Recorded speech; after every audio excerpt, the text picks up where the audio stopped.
Today, the M2 is going big power. Oh my God. 710 horsepower. If you already follow the channel, you'll know this car is already 570 horsepower, but that is not enough. That's because we're stripping the ECU and sending it off to a bunch of mad scientists in Finland to get this power up to 700 brake horsepower. Chat, do you want to get out and show them where the ECU is quick? Yeah, we'll show them where the ECU is, yeah. That's a good question. Is it here? It's under here, isn't it? Under all this stuff. I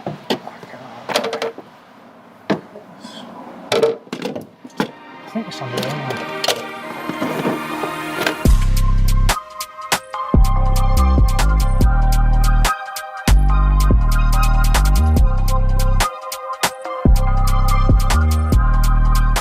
So the car is now loaded up as it's on its way to A-Reef to get tuned, and once that ECU's had its little holiday and it's back, we're going to join the guys at A-Reef to tune this car and see how much power we can make and how fat the flames can be. We're going to time travel and meet you there.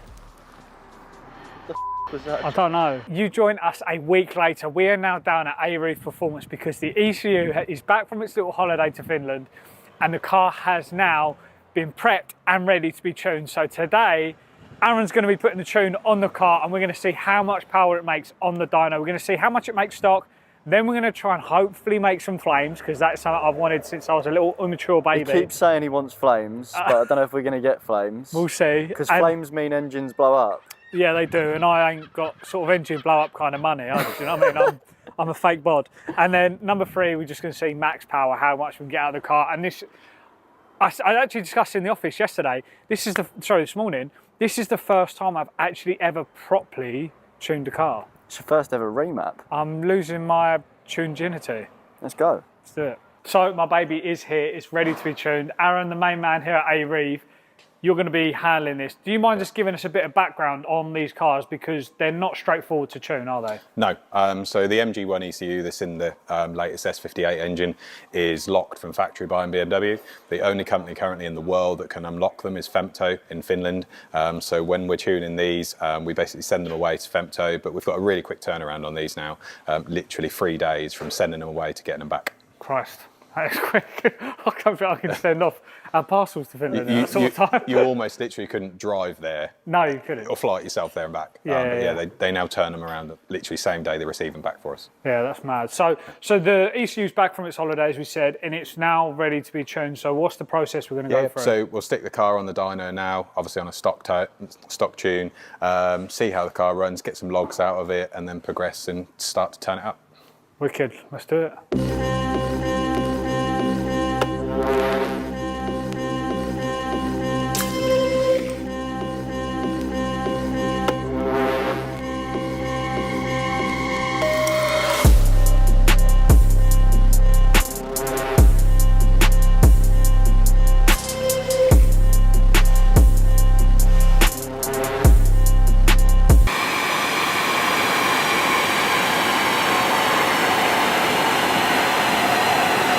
So car's on the dyno. Yeah. Do you plug it in and you can control the car from here? Not to a point. So the first thing you do when you put the car on the dyno, obviously strap the car on the dyno, make sure it's all strapped correctly, and then we put the vehicle into load simulation. So basically that simulates the car driving on the road, 1, to make sure it's strapped down, 2, that the tyres are warm enough and the rollers on the dyno. Yeah. So as it currently is set, 100 kilometres an hour. So no matter how much load you put and throttle input you put on this car, it will not allow the car to exceed 60 miles an hour. Wow. So, yeah. How does it do that? Just by inside the dyno have the retarder, which is basically like a big motor and a brake disc, and it basically physically holds the forces against the car. That's mad. So same as how it does when you do a power run, it's exactly the same thing as what it does. It's how it measures its power. As you're accelerating through, it's measuring the force that's put against the dyno and the retarder from the car, which is how it calculates its horsepower and torque. Did not know that.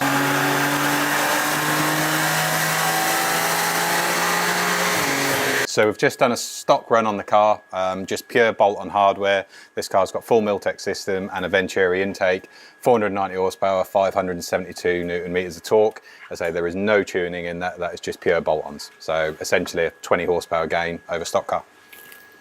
Pretty Nice, nice. Behind me, the car is about to have its first version of the tune.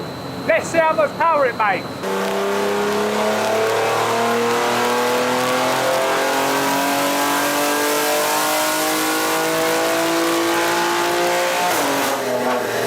First version of the map, and we're at 700. Yeah, so 614 horsepower, 752 newton meters of torque.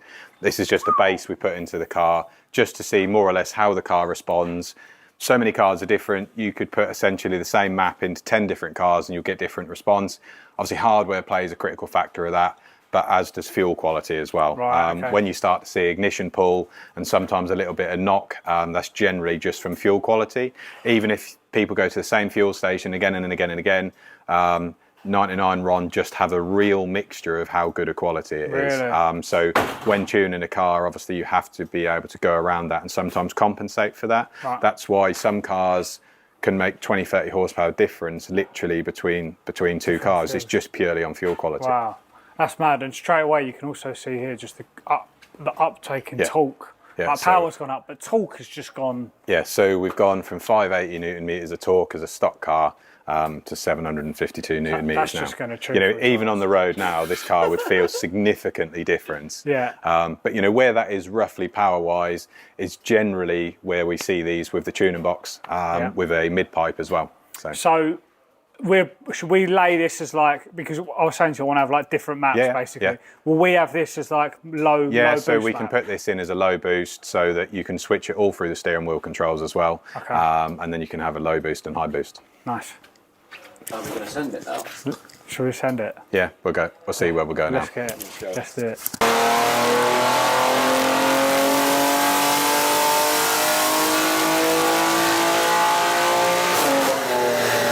So we've just run on the high power and it's looking good.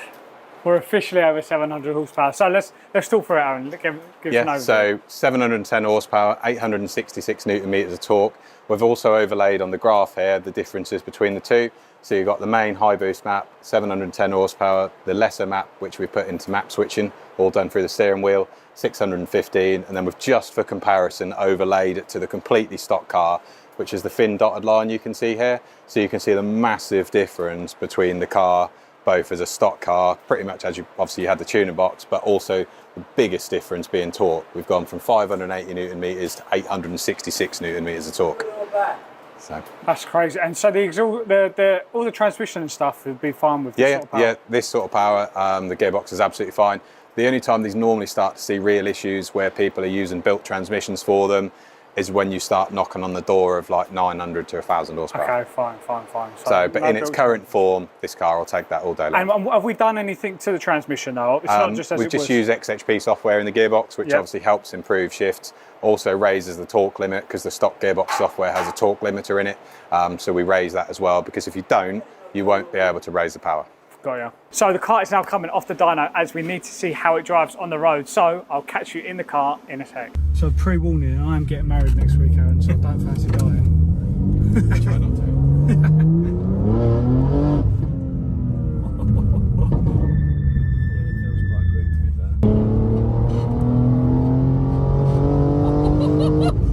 Oh my God, the way it builds. Jesus. What gear was that? Fifth. That was like third gear pull, it felt like.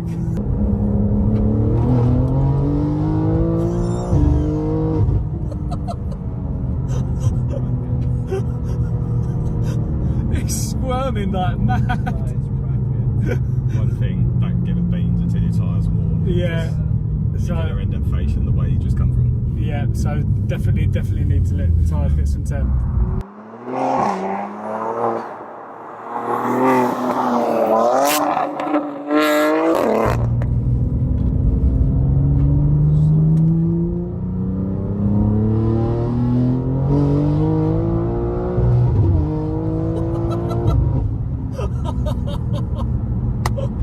Oh my days. You know a car's good when you have to like use your neck. Yeah, to come forwards. That is rapid. So, fourth gear.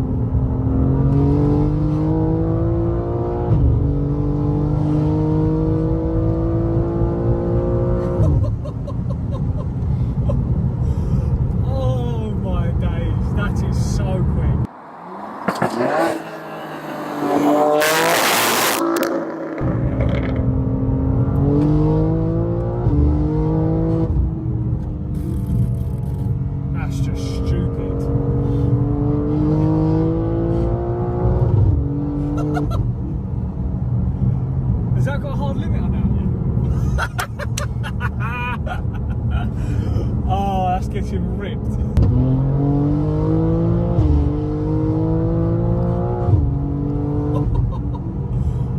Mate, it puts the power down. Unreal.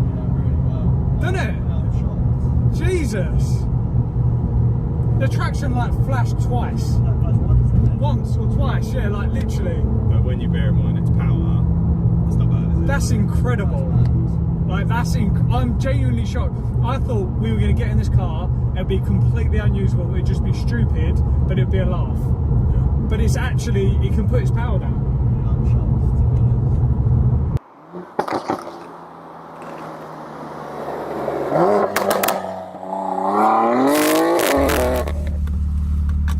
Right, first time behind the wheel with a 700 brake horsepower M2.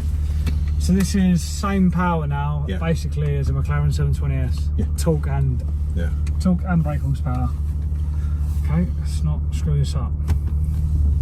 Out of a 2 Series. Yes, out of a 2 Series. A puny 2 Series.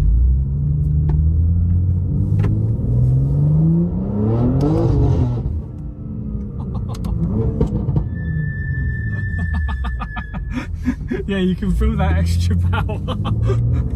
How funny. An extra 130 horsepower is noticeable. Yeah. Makes a difference, doesn't it? Yeah.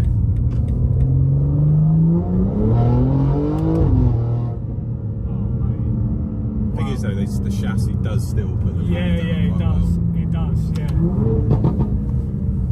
Right, I'm in map 1. Map 1, which is high boost, 700 horsepower, yeah?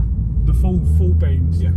What do we do now if I want to say I want to tone it down to just shooting massive So flames? press and hold the BC button on the end of the indicator stalk. Yeah. And the engine light will then flash. And then on the scroll wheel on the left, basically scroll up to the rev counter 1, 2, 3. Ah, okay. So, and then once you've chosen whatever map you want to be in, just press and hold it again on the BC button. And so then, I'm in 2 now. Yeah, and then press and hold the BC again, engine light goes off, that's it, map 2. And what's map 2? Map 2, 615. Is this low boost? Yeah. Or is this the silly one? No, map 2 is low boost. I'm so happy that it doesn't want to ruin my life. Yeah. Kids. Fucking all three of them.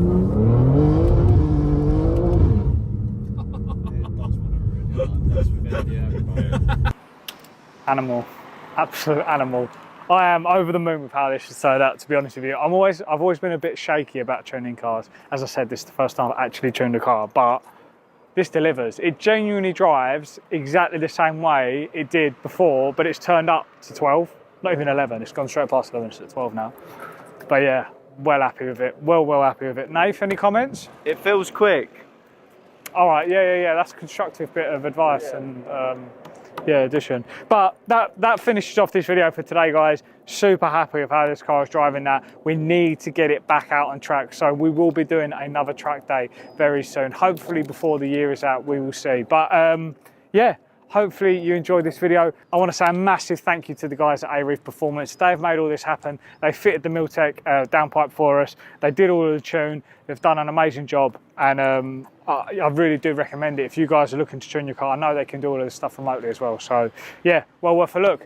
Anyway, we'll see you guys in the next video, as actually I leave tomorrow to go and get married. So I will see you guys in a couple of weeks.